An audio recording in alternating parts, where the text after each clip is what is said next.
The Beijing Biddies are a group of ladies who feel passionate about raising money to help beat cancer. The group, led by Edwina Sorkin, have done various challenges in the past, including driving all the way to Beijing from the UK, hence the name, the Beijing Biddies. After that, they managed to drive all the way to the Arctic Circle, non-stop.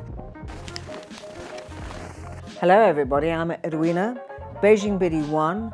Not sure whether I get the title of Beijing Biddy 1 because I happen to be the oldest in the team, or whether I am the creator of these 3 challenges that I did with the babes and my other biddy. I like to call myself a home executive because I don't like the word housewife. And I got involved in charity work when my children were growing up, and it was something I could do alongside being a mum. And I got more involved really as the years have gone by. I love cars and I love driving, so that's how I got involved with the first challenge when Edwina asked me to join her on the Beijing trip, sort of driving to Beijing. I met Edwina through a very good friend of mine, Audrey, who lives next door to Edwina, and I was visiting Audrey one day when she'd been through her cancer. She had a brain tumour and was very, very ill.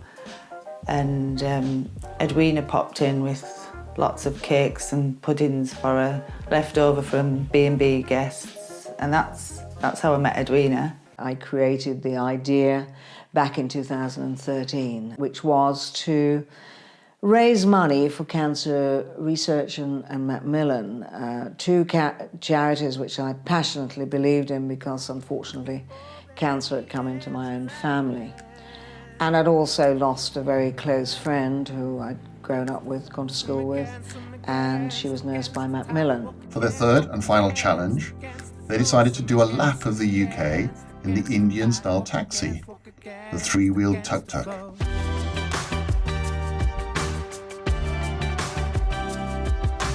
They didn't want to just drive and complete the 1,300-mile trip. They wanted to stop at hospitals and cancer research centres along the way, get a better insight into what it's actually like on the front line of fighting this devastating disease, and find out where the money raised for cancer charities is going. So this latest challenge is possibly the wackiest of the 3. Before we set off, I just felt incredibly apprehensive because I felt I hadn't really mastered the art of driving these tuk-tuks, and I was hoping that the journey was going to improve my driving of them. I think we all felt a bit apprehensive, didn't we, when we sort of set off. Throughout the documentary, there are real people giving real stories of what it's like facing this disease, and how much support from the public and carers means to them during this challenging time in their lives. Well, we're here at Tuk Tuk UK. We are rather inexperienced at driving a tuk-tuk. We feel that we need a bit of practice. The more, the better.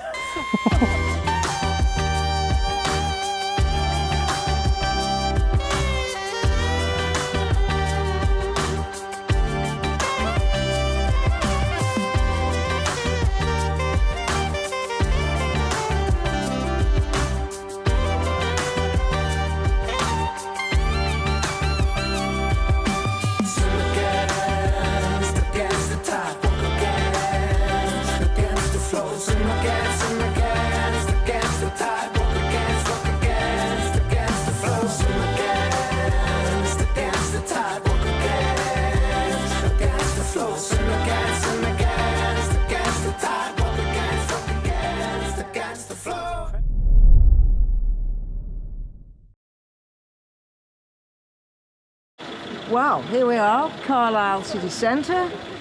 First day of the Tuk Tuk Challenge. Very exciting after 1 year's planning. And it's fantastic for it all come into fruition. So a very exciting day for myself and the team, and I'm so delighted that the Mayor is here. It's a marvellous challenge, and it's keeping cancer research, Macmillan, in the public eye, and the more we keep it in the public eye, the more money we can get. And it's about getting money for a fabulous cause because it affects everybody in the United Kingdom. So that was it. The Biddies and the Babes set off on the first morning of their challenge. The first leg of their journey was 98 miles to Edinburgh. This was their chance to get used to the strange three-wheeled vehicles and see what they had in store for the next couple of weeks on the road. The team were visiting the Cancer Research Centre in Edinburgh. Here they focus on bowel, brain and women's cancers.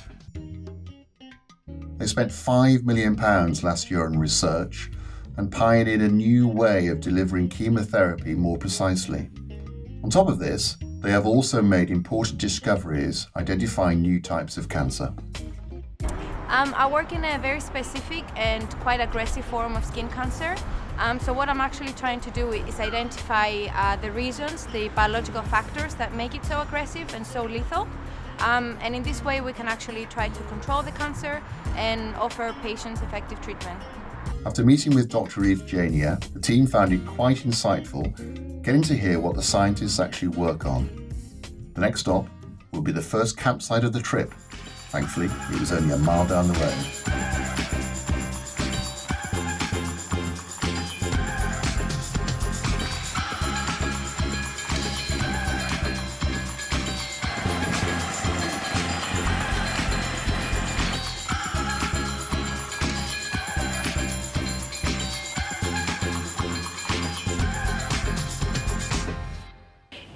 When you put something together like this and it comes into fruition, it's brilliant.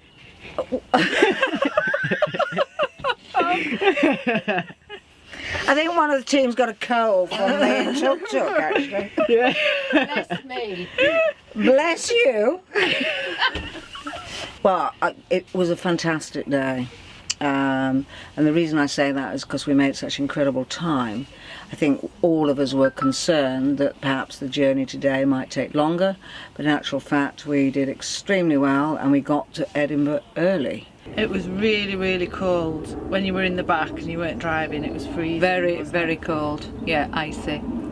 We've got about 10 layers on. We're 2 just jackets, starting to thaw out now. blankets. You might be, I'm not.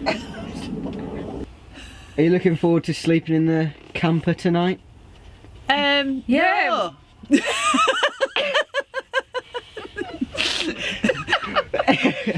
No, because we slept together on here last night. and we Yeah, couldn't but you're move. going to be up there, Helen, so you're Well, going to I be am, out of thank my... God for that. Yeah.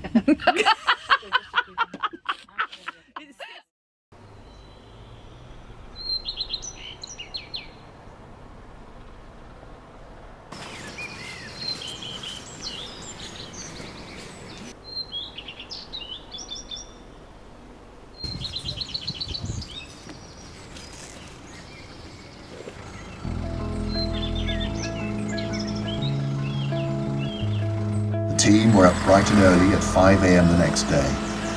They were heading to BBC Newcastle for an interview with John Harle.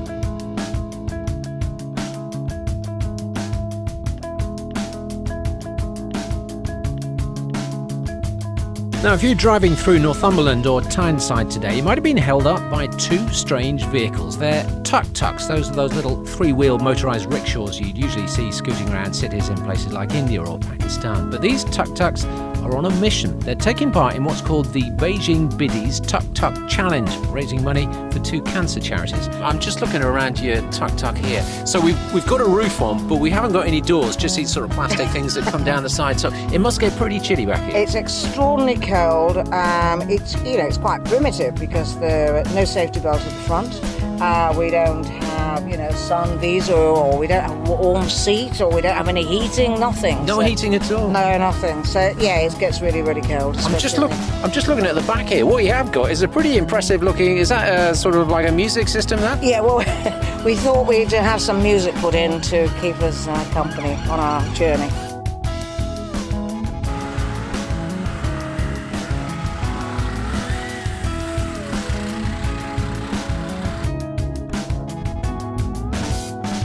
Following their interview, it was a short trip to the Newcastle Royal Victoria Infirmary, where they were visiting the Great North Children's Hospital.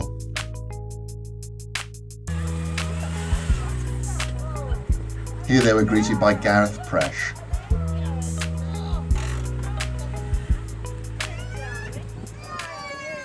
So my name's Gareth Presh. I'm the founder of the World Health Innovation Summit, and my daughter has cancer. She was diagnosed just before Christmas, and to be honest with you, it's devastating for any family. We're now in October, or just coming up to the end of August 2017. Mia's had 14 treatments of chemotherapy. She's had her kidney removed. We've been through the mill.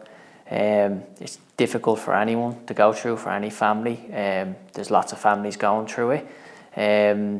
But we see light at the end of the tunnel. And the work that the Beijing Biddies do is it's amazing. It raises funds so that we can do more research, and we're all for that. The RVI provide paediatric oncology. It's a specialist unit for children's cancer. The staff there are highly trained individuals who work day in, day out on cancer. So Mia is currently a patient there since her diagnosis, and we're really pleased that she's been treated there. Mia's consultant is Dr. Quentin Campbell-Houston, and his team have just been phenomenal, and they've given us amazing support as a family, and you know, we're very much looking forward to finishing out our chemotherapy in the next, we've 2 more rounds. That'll be 16 rounds of chemo we've had. Mia's had surgery. Can't thank the surgical team enough, from the anaesthetist right up to, you know, the lead surgeon. When Mia, you know, was prepped for her operation, they came and met with us, and then also when she had her operation, they came afterwards, like totally reassured us of what was happening. Full of admiration for the team over there. It's just a journey. Anyone that's out there that wants to get involved in cancer research or helping others, I would say do so. As a parent, I would encourage other parents to speak to other people. I'm also available on Twitter if anyone needs any advice. You know, I'm looking forward to getting involved in more challenges, raising more funds, getting more involved in research, especially through our networks and through our work. Can't thank the NHS enough for all their work, all their hard work that they do day in, day out, supporting families, supporting carers, and keep up the good work. And we all need a collective effort. Thank you.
Arriving at the campsite, the team's thoughts were with Gareth's family and his daughter Mia. It was now time for everyone to get some rest for another busy day tomorrow.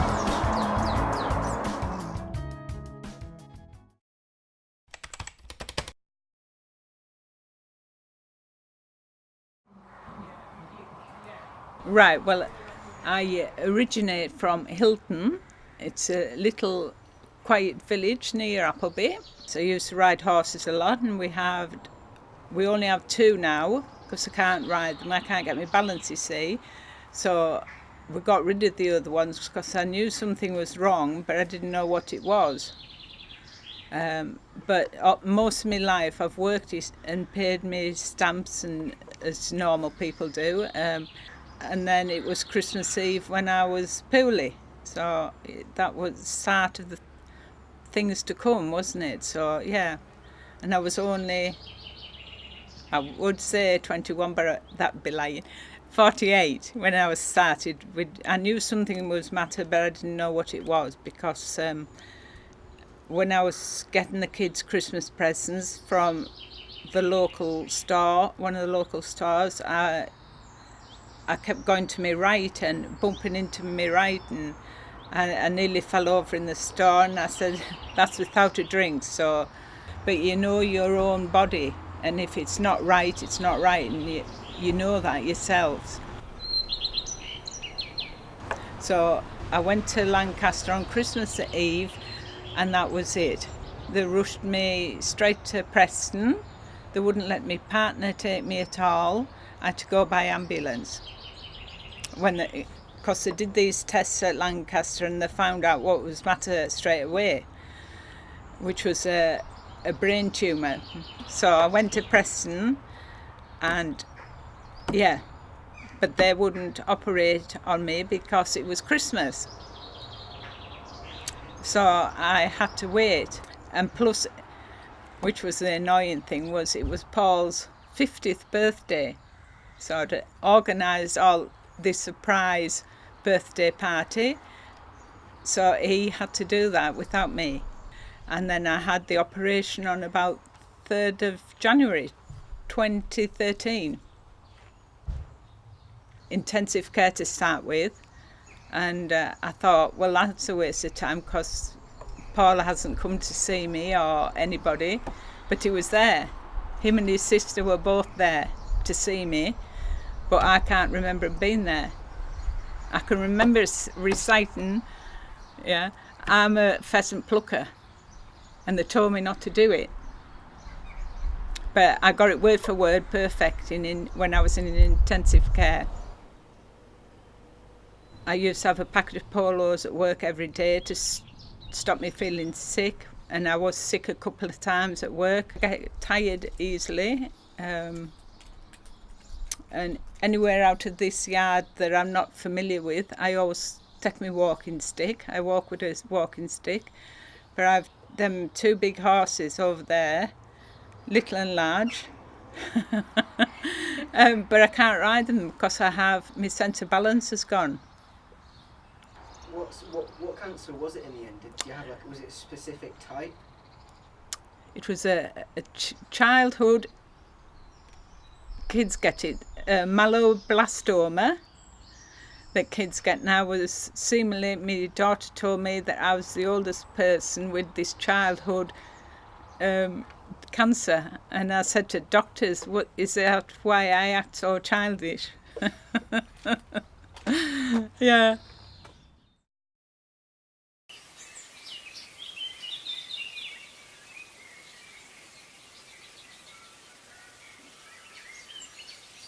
We're on Thursday, day 3. The plan for today is we're driving from the campsite here at Durham to Harrogate, to the Robert Ogden Centre, the Macmillan Centre in Harrogate. And then from there we are going to Red Line in the evening. They're very kindly putting on a VIP event for us to raise some money, hopefully. I'm feeling great. We're making tremendous progress. I think Edwina's a little bit worried about being later setting off this morning, but we'll be fine. We've only got 67 miles to do today, so we should crack it. And it's a beautiful day, so we're all set.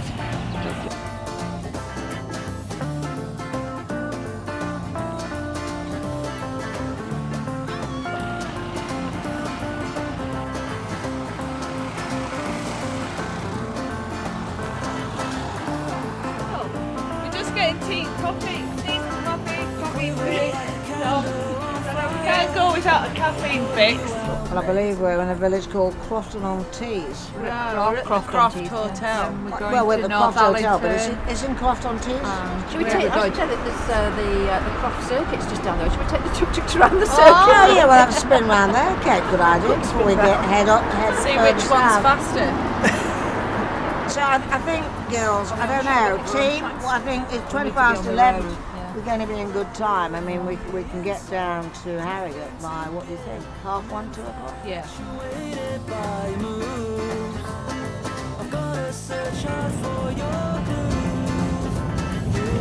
My name's Bill. My job is to drive the motorhome in support of the Biddies. Get them from campsite to campsite, get them from hospital to hospital, and research centre to research centre. Fill the van up at night, empty it, do a bit of navigation, a bit of general dog's body, and that's my job really. Yeah, it's going okay. we're not doing too bad. We've had a couple of hiccups on the route, but we're always going to have that. We're trying to talk to each other as we go, but it's quite difficult. We'll get back together, and then we'll sort ourselves out. Where do we go to? If we go up here, turn right, and we'll see the other tuk-tuk on the garage. But the biddies are doing well. The biddies and the babes are doing well. They're navigating well.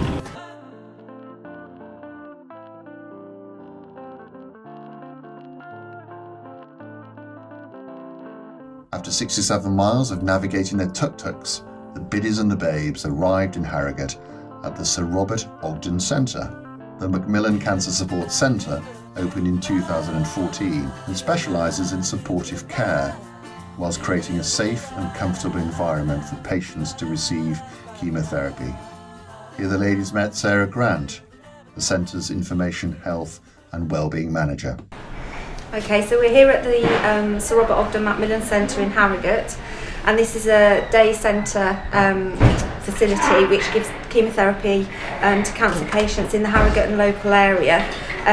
Patients who have got common types of cancer that require treatments that can be given in a day period of time, but it also offers a lot of health and wellbeing services as well, so things like complementary therapy, welfare and benefit advice, psychological support and support for the family. So there's a whole range of different treatments and care that we provide within this centre, and it's quite a state-of-the-art centre, which is why we're so pleased that you've come to visit us today. As you know, I think I've mentioned before, the reason I feel very strongly, very passionate about Macmillan is that I lost a very close school friend who was diagnosed with a brain tumour, and 6 months later she'd gone. And also, to me, it links up very well with cancer research, because you've got the research trying to find out the cure, and then you've got Macmillan, as you say, with the complementary therapy and all the social benefits and welfare, etc., etc. So the two just simply go hand in hand. So that's why, it's great to be here, and great for the team to be here to understand what it's all about, because I don't think there's any point in trying to raise money or awareness unless you really understand what you're doing it for and why. Really hope that you get a lot of support on your way around, because we benefit from the money that people like you raise every single day in centres like this, and it does make a massive difference. I think it's absolutely brilliant. As I said, great fun, a brilliant challenge, memories for life for all of you, and obviously great friends, and what a brilliant cause that you're doing it for the three charities that you're supporting. It's just fantastic, and you've got the backing of everybody here from the centre. We're all following you online, tracking where you're at, so we'll keep watching on your challenges as you go around the country. That's great. After a very warm welcome at the Sir Robert Ogden Centre, it was time to move on to the next location on the trip, Red Line Specialist Cars, for a fundraising event.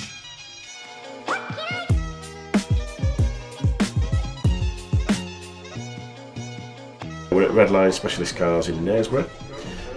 We're a business that's been going 20 years selling sports, performance, classic cars. We've got a lot of customers here tonight that have travelled a long way to be here. We've got some celebrities coming tonight, which is quite nice. You can see them a bit later on. And we've been following the Beijing Biddies for 3 years now. We first supported them at the first trip to Beijing, obviously the Beijing Biddies, that's where it came from. We donated a vehicle, and thankfully it made it without any hiccups. It didn't break down, it was the other car that broke down. Anyway, Edwina came up with this amazing show-stopping finale to her fundraising career, which was to do the challenge that she's doing now.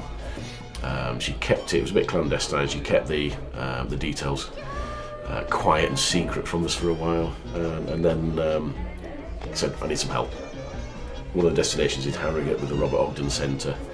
Obviously, as being in Harrogate, it fit that we did an evening there, so tonight, as I say, we've got 100 guests that are turned up. What we're going to do tonight, apart from the champagne and canapes, is they'll talk, exchange numbers, business contacts, look at the cars, and later on Dean, our general manager, will do a charity raffle. We've been donated a prize by Running Park, which we'll hope will raise a good bit of income for the cause.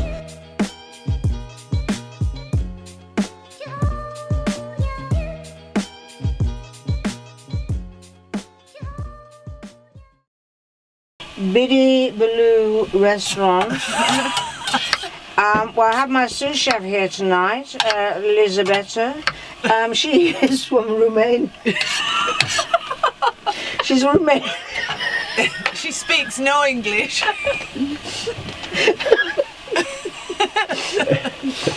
Tonight is going to be the last night for Weena. She is out in the woods tonight. Yeah, we'll be out in the woods tonight, Elisabetta, because we don't have any toilets or showers here, which is really quite luxurious campsite. Now, so anyway, Elisabetta joined me in the kitchen here at Biddy Baloo restaurant.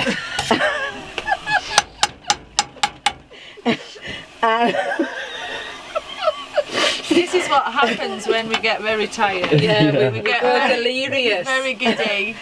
The sleep. It's all very therapeutic in actual fact.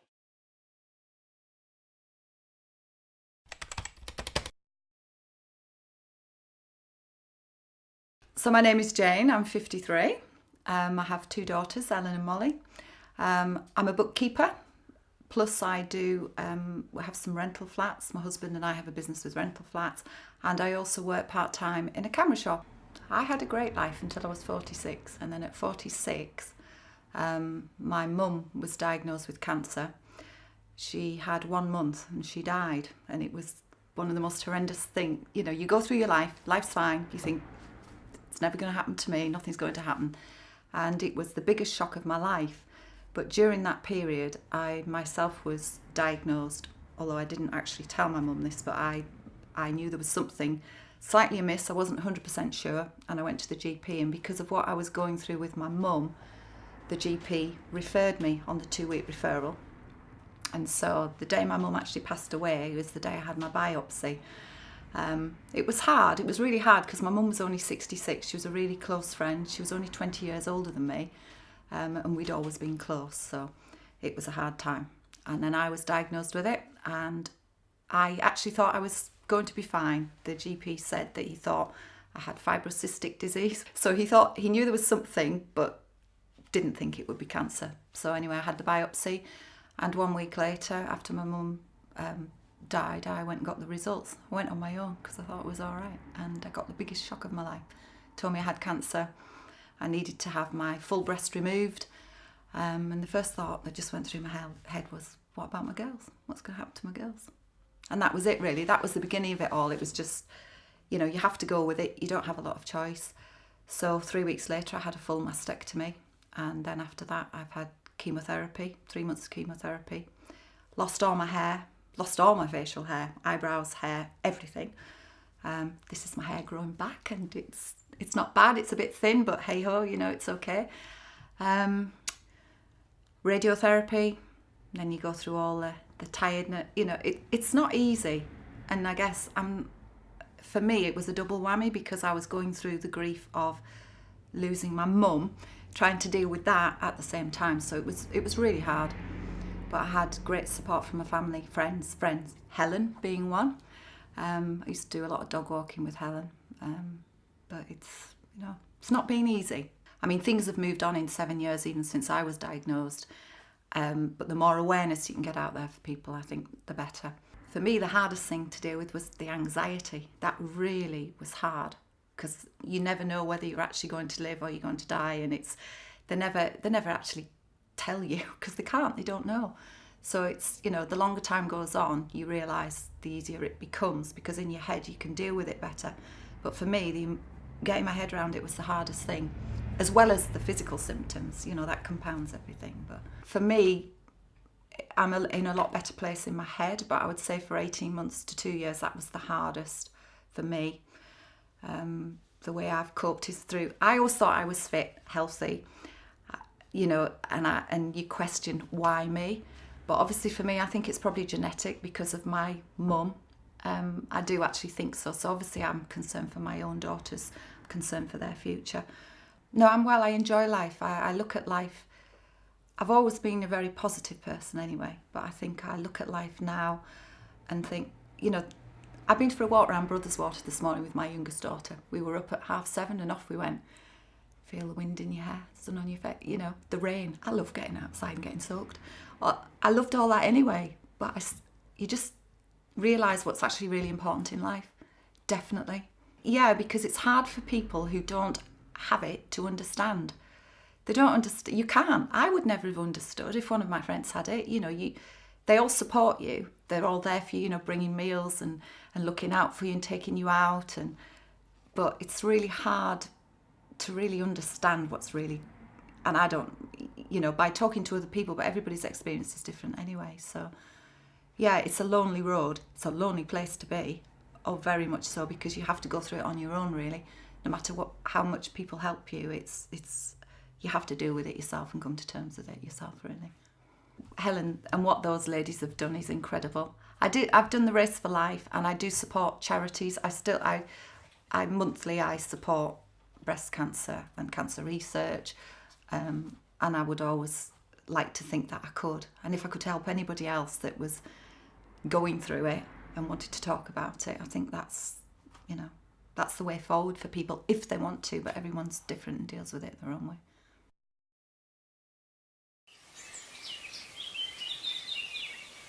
Well, here we are at Sapple Court at Walton near Harrogate, having been to the Robert Ogden Centre yesterday, which was extremely interesting for the whole team. Then in the evening we had a charity event at Red Line Specialist Cars, which was great, and that's thanks to Rob Milner and John Graham. The team spent the fourth day travelling 87 miles south to Newark in Nottinghamshire. Waking up, they found themselves next to a very pleasant lake view. Meeting them there was the escort team. I'm Paul Clare. I'm Kylie. We are sort of trying to protect them from general public, with the van having all the flashing lights on, etc. We're more seen than the Biddies are in the tuk-tuks. So we just try and keep them safe basically, and they sort of follow us. We're sort of leading the convoy. In this case it's been a bit different because usually we're there to protect the public, but in this case we're there to protect what we're escorting, so from other car drivers, trucks and things like that.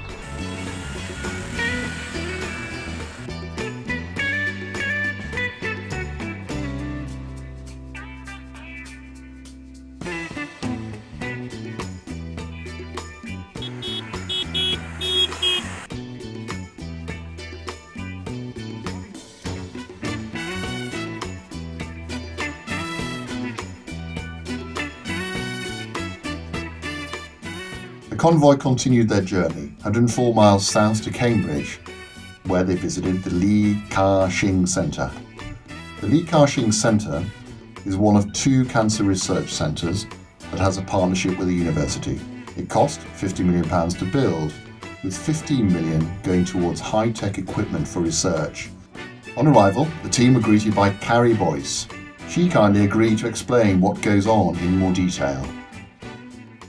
The Cambridge Centre is actually a really phenomenal major centre that Cancer Research UK funds. So one of 2 major centres that CR UK fund, and it's a partnership between Cancer Research UK, the University of Cambridge and the hospital site as well, which we're on at the minute.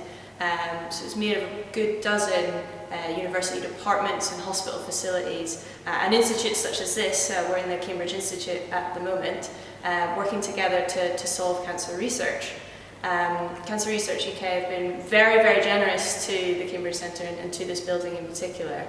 Most recently, they funded the Cancer Research UK Grand Challenge Awards, where they set aside a pot of money to specifically tackle some of the hardest to answer questions that surround cancer research.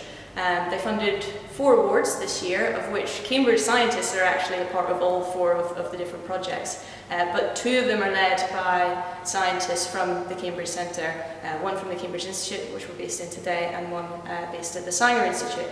One of those projects funded here at the Cambridge Institute is led by Professor Greg Hannon. His team are working to create virtual reality models of breast tumours, so you can view the breast tumour in 3 dimensions and you can look at exactly what it is you want to view, be that the blood cells or a particular kind of gene expression within the tumour. It's really fascinating. You put on the headset and you've got your tools and things, and you can fly around inside the tumour and have a really precise look at what's going on in that tumour. So the idea being that in the next 5 years, thanks to funding from Cancer Research UK, they're going to develop a database of different breast tumours and be able to identify some of the commonalities and some of the differences between those breast tumours, which will hopefully lead to better treatments and things. And one day there is the potential for this to be a new way for doctors to talk to patients about their particular kinds of tumour. So the idea being, if you want to know more about your particular cancer and feel a bit empowered, you might be able to pop on this headset and fly around your own tumour and see it in this virtual reality world, which is incredible. And then at the Sanger Institute, Professor Mike Stratton is leading a team where they're looking into the underlying causes of cancer. So they're going to be collecting data from all over the world to try to really pinpoint what is causing particular cancers in particular cultures or particular communities, what environmental factors might be at play there that are causing this potential predisposition to certain kinds of cancers, which is really, really important, really, really fascinating work. After an interesting visit, the team then had a short trip to the campsite. Go to the right on there. That evening, the Biddies, Babes and Bill started to think about the next few days in London. It's going to be a little bit more difficult than other parts of the journey. Obviously the traffic's going to be heavier. The driving's a little bit more aggressive, so we're going to have to stay together and have to try and communicate. I'm just a little bit apprehensive because if one of the tuk-tuks gets sideswiped, it's not got a lot of protection really. Lots of traffic lights, lots of roundabouts. People aren't as polite as they are in other parts of the country. Sorry, Londoners, but that's how it is. So yeah, but I'm sure we'll do all right. We're going to go around some of the sites, trying to take in the Palace maybe, Big Ben, Trafalgar Square, St Paul's, London Bridge. Obviously where a lot of traffic's going to be. So I'm sure we'll have a nice time, and the more people we see, the more people get the message about what we're doing this for. So that's probably going to be a good couple of days. Hey girls, tomorrow's London. What do you think to that? Brilliant. Are we excited? Yeah. Very excited. What are we looking forward to most? Driving through London. I know, yeah, it's going to be past Buckingham Palace. right. Well, yeah, but what about the traffic? The traffic is going to be real tough, you know. I know. We're going to have We're to get gonna- our foot down Not only our foot down, but we're going to have to really, really concentrate so hard. and be assertive. Well, yeah, and hold your own And because. don't stall. Well, don't look at me, Helen. Don't look at me. I say nothing. I see nothing. I hear nothing. No, but it is. It's going to be tough. You know, London busy, isn't drivers. it? Yeah. Will they be patient? Not Will they really. wait for us? I Well, don't think so. sometimes doubtful. I doubt it. I think they'll be very aggressive. They'll cut in. They'll cut us up. We'll have to be very careful. We'll just have to go with the flow. Yeah. Absolutely. It'll be amazing actually driving in a tuk-tuk. Yeah, I mean, across not the one of us, bridges. not one of across the us have London Bridge. ever driven around London in a tuk-tuk, and I don't think many people I've will have driven in done. a car around London. Oh, there you go. Yeah. Yeah, I've driven in a car, but not a tuk-tuk.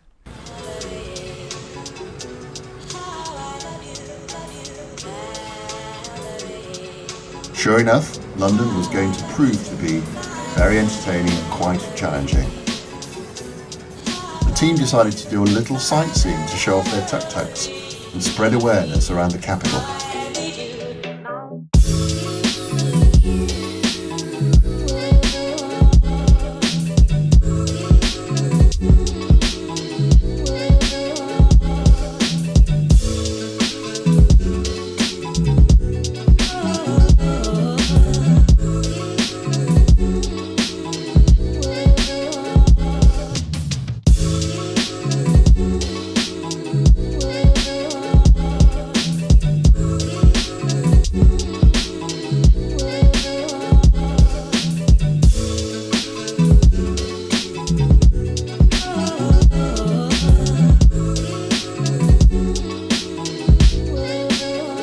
Tackling the city traffic, the team headed to the Francis Crick Institute.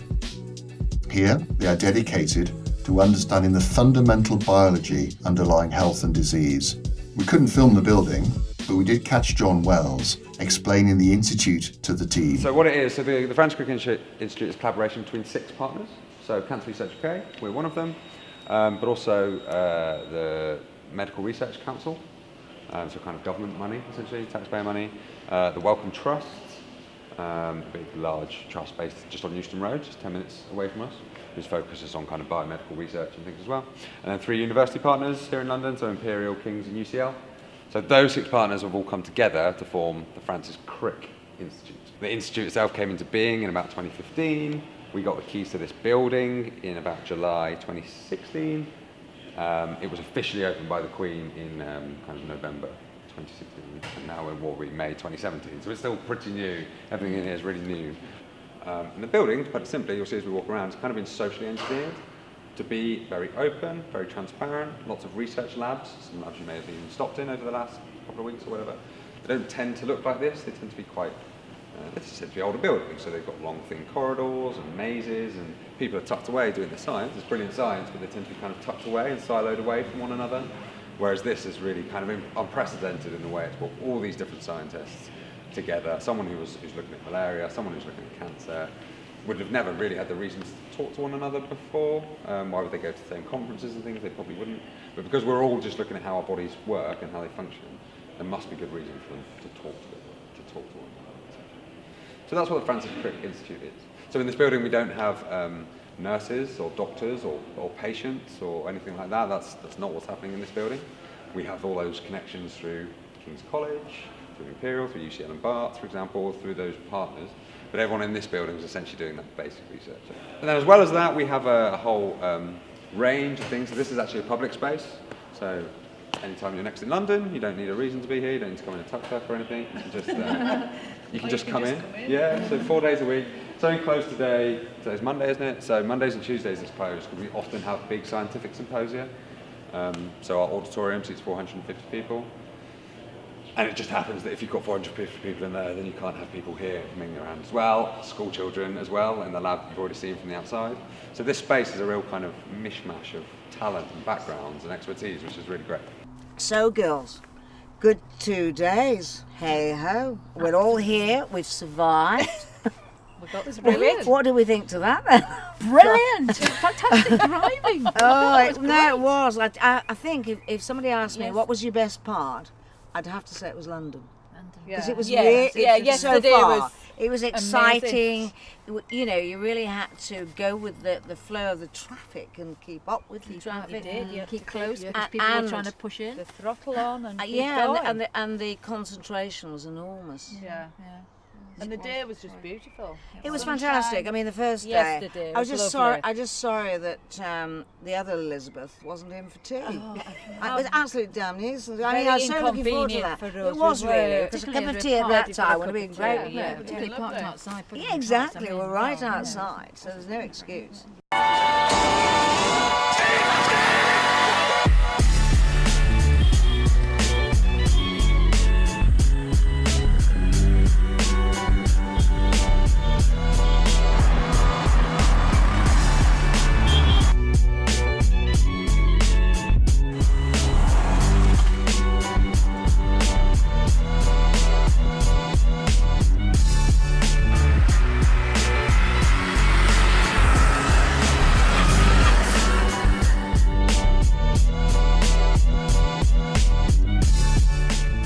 Stopped for a quick bite to eat and we're making a few sandwiches. It's very cold this morning, freezing in fact. I've got about 10 layers on. Tuk-tuks are going very well. We're heading over to Merthyr Tydfil. I don't think we'll get there today, but we're hammering on as fast as we can. We can't at the moment though, I'm afraid.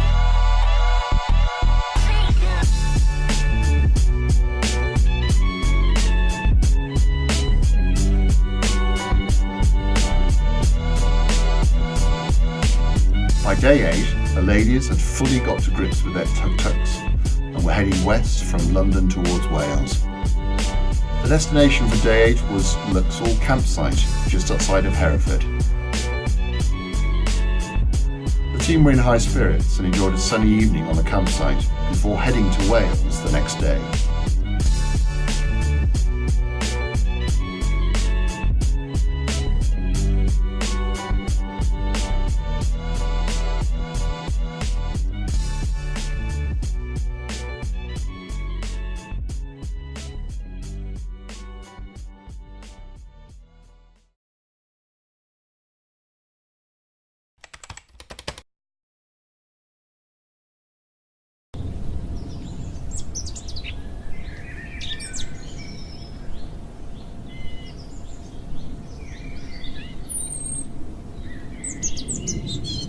Right, well, I'm Stephen Giles.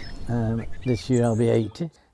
Yes, in 2008 I was diagnosed with bowel cancer, a tumour in the bowel, and it had to be removed. And after that, they did say at the time that maybe chemo, maybe not. Well, as it turned out, I had to have chemo. So I had the operation and removed the tumour, and then I had 7 months chemotherapy, which involved 8 intravenous sessions, and then tablets, and then a third week was free of everything. So that was the treatment I had. Obviously something like this is life changing, and it affects the family, and obviously, well, I appreciate all that the medical staff did. I can't fault them. They were wonderful. Obviously it was a strain on my wife Viv, and she was a wonderful help to me during it as well. When I was actually diagnosed with it, we had 2 foreign holidays booked for the year, and we had to cancel those. They said no, you don't advise that. So that was a disappointment, but otherwise really you just get on with it, don't you? It has to, the tumour has to come out, and so that they're sure nothing's spread. But thankfully, and I am thankful and grateful that I am here 9 years on, and feeling well. So it's been it's been a great blessing that I've come through it. But mainly, apart from God's help, obviously the people at the hospital and the charity, brilliant, can't fault them. I think charities for anything, but particularly for this, are absolutely essential, and we do support them. We hear a lot of information from cancer research, and they do a wonderful work. And you know, the research now they're looking at, which may help many people in the future to help with new forms of treatment that will well help them to have a, what shall we say, they'll have a more life expectancy than they would have had in the past, which is brilliant.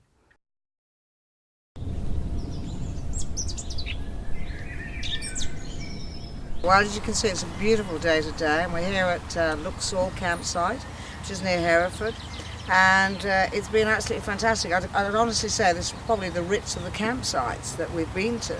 It's so well facilitated, and really it's got a cafe, and we went to the cafe last night. We had dinner there, we had wine. It was all very civilised, so that was fantastic. We're now on our way to Merthyr Tydfil, to the Macmillan Centre, where we hope to meet various people there. And then after that we then make our way back to Manchester. So we're coming to sort of the end of the challenge in many ways. And we've been doing fantastically well. Fantastic team with everybody that's been with us. And my own team is just amazing. So it's so far so good, and we're on schedule. The team travelled through Wales to Merthyr Tydfil to visit the local Macmillan Centre. The volunteer committee there have managed to raise almost £1 million in just 15 months, beating their 3-year target of £750,000, with help from other local committees from places like Caerphilly and Aberdare. They collectively brought the community together to gather donations through a series of events such as fashion shows, coffee mornings and quizzes. After a night in Wales, the convoy started heading back up north. Another day's travel went by, and the team found themselves waking up to a very wet morning in Shropshire.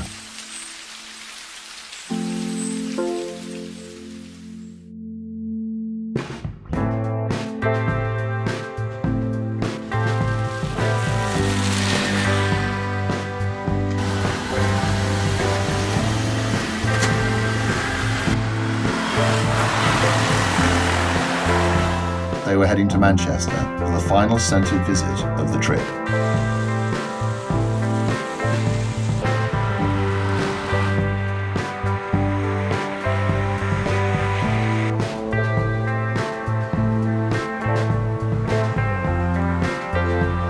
So my role in Manchester is quite varied. I've got a very extensive background working within clinical research. I've worked as a chemotherapy sister here, working on later phase trials, then moving from there into early phase trials, and that's like the first person that might be receiving that drug in the world. So that's when we're actually taking drugs, new treatments out of the scientific, out of the Cancer Research UK Manchester Institute and out of centres like this into the clinical setting, into patients, and as I said, that might be the first person in the world receiving that drug. We cover in Manchester all ranges of clinical research, and specifically though on the harder to detect, harder to reach cancers, so focusing more on lung, esophageal, prostate cancer and pancreatic cancer, where actually we haven't got as many treatments, but not forgoing all the 200 different types of cancers. So my work takes the huge amount of data that is produced in reading people's DNA, and if we can condense that down into a more usable, more manageable way of understanding that data, using supercomputers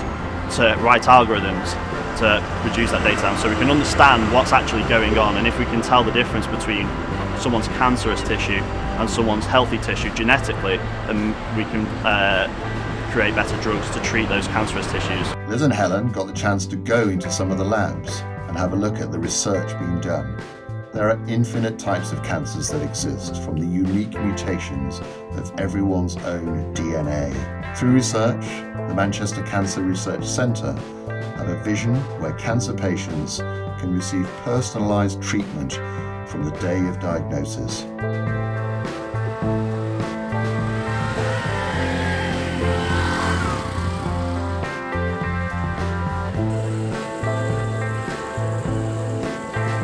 Well, it's fantastic.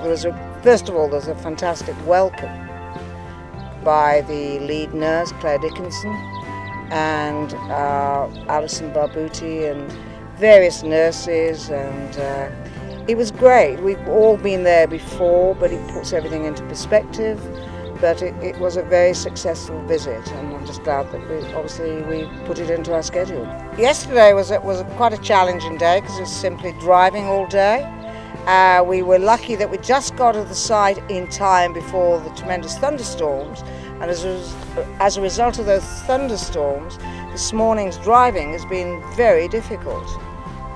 You've got very slippy roads, blustery winds, and you've got the challenge of huge lorries passing that blow all the rain into the tuk-tuks, nearly blow us over, and it has been really, really hard. Having said that, I think that we're all masters of these tuk-tuks now and great experts, and we've weathered the storm, as they say.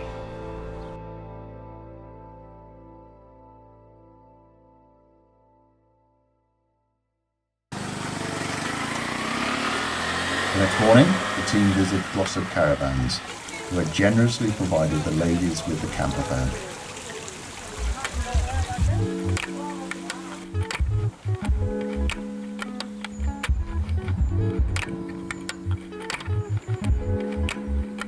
My name's Brian Lang. I'm one of the two brothers that run Glossop Caravans, Brother Stanley.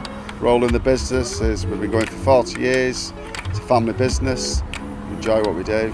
We're very pleased with all the staff that we have, all based in Glossop in Derbyshire. We initially got contact from Edwina over epic journeys throughout the world that she's been doing, and her latest one was involving herself, a team of ladies, and she needed a motorhome. We thought it'd be a good idea ourselves, so after a considerable amount of effort, more from Edwina than us, we organised a motorhome with various aspects of it, with the ladies coming in, and they've had it now for a considerable amount of time, and they're very near the end of their journey today. I think it's verging on being mad, really. I think the enthusiasm from the ladies, when you listen to them, thinking we could all do a bit of their energy, we'd all do very well. But no, it's a credit to the girls, absolute credit to them. What's the plan, ladies? The plan, we're going to go home. It's our last day, and we're going to try our hardest to get back this evening to Carlisle. How long is it going to take us, and how many hours is it going to take us? I reckon it's going to take us about 6 hours. And we just quickly explain that we're not meant to be at home today, we've still got a day tomorrow, but we're going to try and do both days tomorrow. Yeah, well, obviously our challenge finished tomorrow, but we want to have a go at getting back as quickly as we can.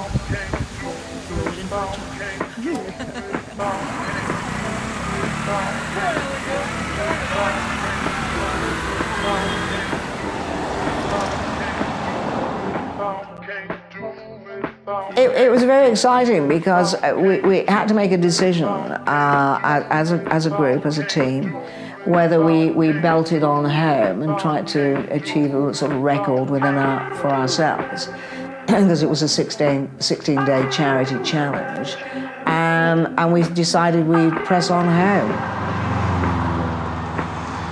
Quite strange to think that we'd done all this, and we did it in 12 days instead of 16, which was a fantastic achievement.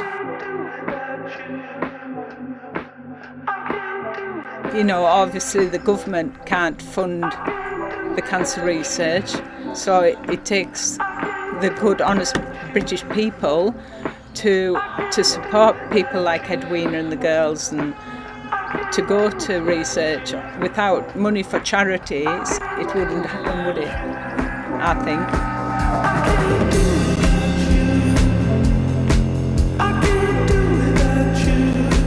Our basic treatment, the established treatments that we give to children, that is all paid for. That comes from the NHS. But the advances, the things that we're going to do better for the future, we need additional funding for that. Absolutely amazing. You know, without amazing people like these doing crazy things in their tuk-tuks, you know, we as cancer research, as nurses, you know, we really wouldn't be able to do the work we do.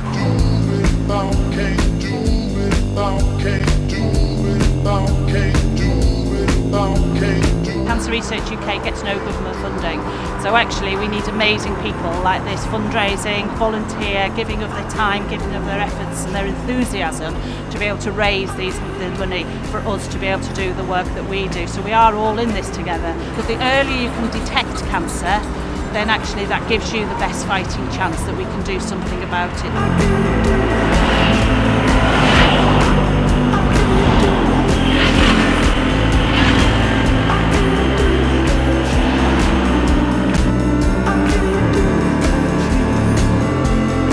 I think going over the Shap was absolutely amazing to me, the scenery, and it was freezing cold, but absolutely amazing. And I think we're just so excited about the prospect of actually achieving it.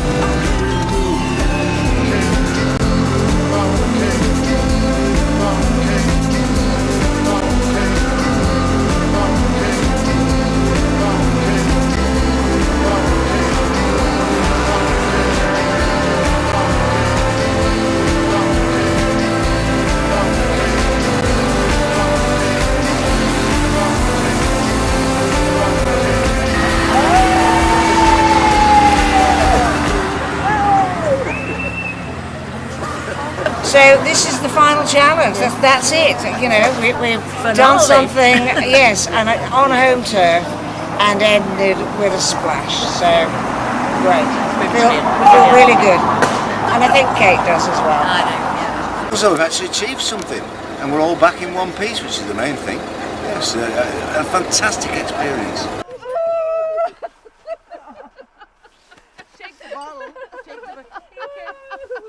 Wow!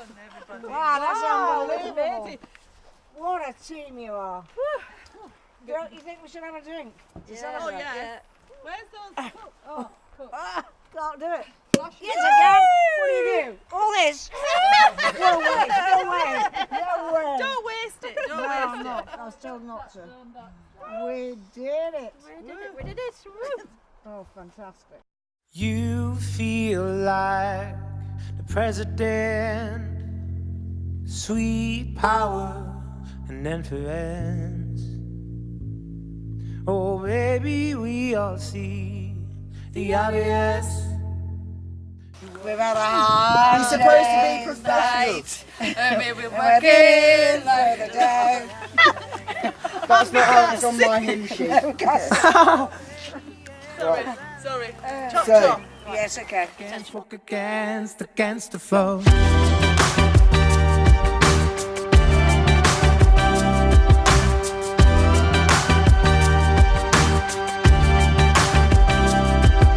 Swim against the tide. Walk against the flow. Swim against the tide. Walk against the flow. Turn on my speakers like louder out the Mona Lisa. Start to march out the closet, singing. Turn on my speakers like louder out the Mona Lisa. Start to march out the closet, singing. Swim against the tide. Walk against the flow. Swim against the tide. Walk against the flow. Swim against the tide. Walk against the flow. Swim against the tide. Walk against the flow.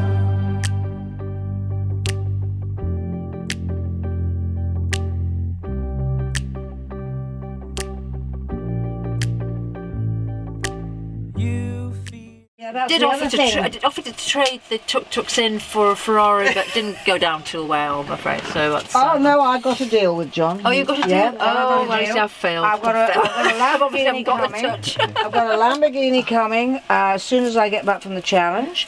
It's that lovely yellow one. You went for the yellow one. Yeah, I did. I went for the yellow one, and he was very pleased to be able to trade the tuk-tuk in. So no, that was good.